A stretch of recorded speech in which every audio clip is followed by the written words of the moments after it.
Clash Royale is in serious trouble. Or is it? Oh, I say or is it because think of it like this. If you have somebody selling you something and they are the only person who can sell you that thing and the only person who does sell that thing, and you have no option. You have to get that thing, but you have no option other than to go to them. They can dictate the prices, they can dictate the quality, and there's absolutely nothing you can do about it. So that is literally what Clash Royale is. There is no competition. There is no mobile game that will ever be like Clash Royale, that has ever been like Clash Royale in its 9 years. That's why it's still going, well, strong.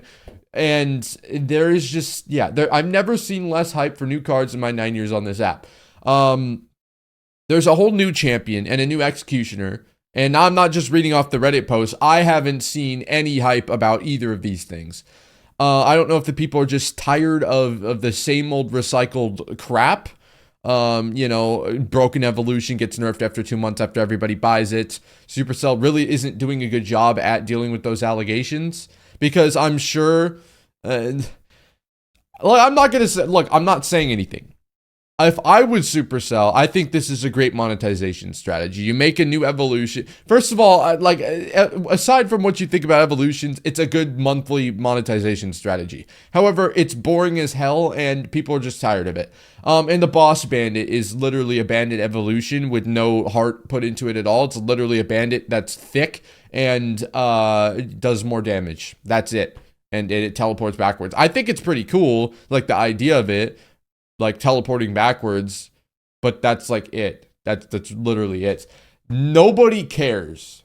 And I don't have the evidence to show this. I think when your favorite YouTuber posts a video on a new card, you still watch it. It still gets plenty of views, but it feels at the lowest hype we've ever felt for a new card and a new evolution combo. OJ finally speaks out. Now I don't know about the lore here, but I would assume based off OJ finally speaks out that he never speaks out. So if we're having somebody who's arguably the biggest Clash Royale creator, I think obviously he's up in the S tier with Ken, and I don't want to. I'm not trying to call out anybody, or I'm just saying he's one of the biggest, if not the biggest, Clash Royale YouTuber out there, and he's saying this. Does it mean anything? Does it? It probably doesn't. Because look, I'm going to be dead honest. There is no way they don't see our feedback. They see our feedback. I don't know if they can do anything about it. I don't know if whoever is in charge is actually in charge, or if they're allowed to, I don't know. All I can hope for is that it doesn't get worse. Maybe it doesn't get worse. Can it get worse? Could it get worse? I don't know. It's hard to say goodbye, but the magic's gone. I don't think I'll be coming back. Thanks for being a part of my childhood. Clash. This just makes me sad. 6,500 upvotes, by the way. This is kind of funny. I used to really enjoy the game. It's going to be increasingly pay to win. Actually, I'll amend that to it's actually becoming increasingly pay to play. You need to pay for evolutions. You need to pay for level 15s. All these people come into my comments section, whether it's in streams or videos, and ask me, hey, how do I win when I have level 14s and level 13? Or how do why am I losing so many games? Because all their deck has level 14. How do you get elite wildcards? Does anybody know? How do you get? You have to have a card level 14 to get overflow, right? Which is already hard enough. Level 14 is already hard enough. How do you get them? Oh, God, hey, you can get elite wild cards in the Path of Legends. How do you progress to the Path of Legends with level 50? We don't go there. You could spend $56, not including tax, to level up your deck, or lose. And that's a viable business strategy. I don't know who the hell's head that went through, but apparently it is. I don't know. If you manage to collect Evo shards without paying, it usually gets nerfed the next season while a new one takes over the meta. Yes and no. There is an inherent, the new Evo is broken beyond belief. That's a thing. And to be fair, I'm not trying to justify anything that Supercell is doing, But if they released a crappy evolution, I imagine that would affect the sales of the Pass Royale, because they nerfed the Pass Royale because some bright idea they had was to cut all the rewards out of the Pass Royale, because apparently we're getting too much rewards. This cracked me up. Concept: chests from battles. As we all know, chests are a rare item that can only be obtained through extremely niche ways, such as getting them in the shop, season pass, grand challenges, and other seemingly random ways. However, I was playing the game today, I noticed how there seems to be a large gap between the arena and the battle icon, and that got me thinking, what if we could get chests from battles? This has 16,000 upvotes.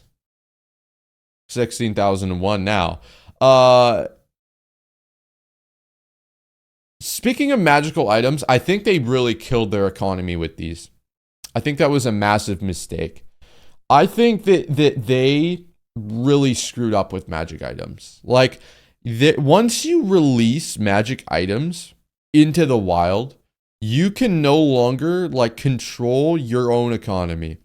Because you were releasing magic books, book of books, back in the day, if you guys remember. They were in the Pass Royale for $5. That is not sustainable. Like, yes, that is amazing. And yes, I know so many people would buy it every season just for the book of books. And it, obviously, it's the best value ever. But that's just not sustainable long term. That was a terrible mistake by their part. And I don't know if they didn't see it or if they just decided it was worth it to get the money out then. I wonder how bad that hinders what they're able to give to us now.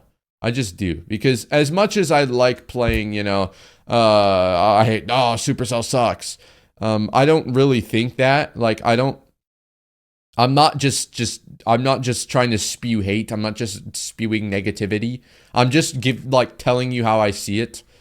And obviously I'm going to try and put my foot in the shoes of Supercell, feet in the shoes of Supercell. You know, I want to know what they're going through. I want to think that they care about their game, but like Tencent or somebody from up top is making the call. Here's my thought on it. Even if you needed to take away people's rewards, you could take people's rewards away, like, under the table. Like, you could go, hey, we're gonna give you guys infinite chests, okay? The chests are shit. Let's be real. Golden chests suck. Chests suck in general.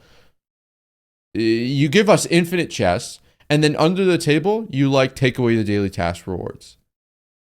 And then you, like, nerf the Pass Royale a little bit.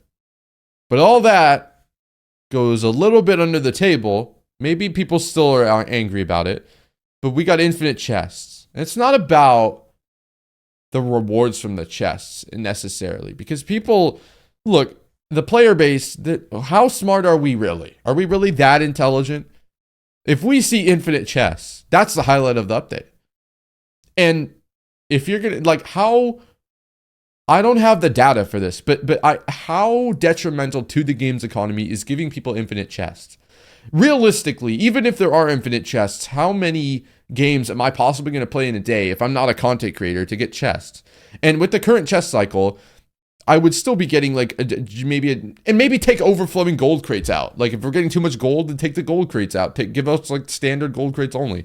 Like, even if you're not, the point is, even if you're not getting that many rewards, it looks like you are, so the sentiment is better. Instead of just taking everything away from people, take what you need to take away from people and then throw in a little bone that makes it look like they're actually getting more rewards. Because at the end of the day, even if that you need to, if your goal is to just take away progression, you can do it in a nicer way. It's possible. It's definitely possible.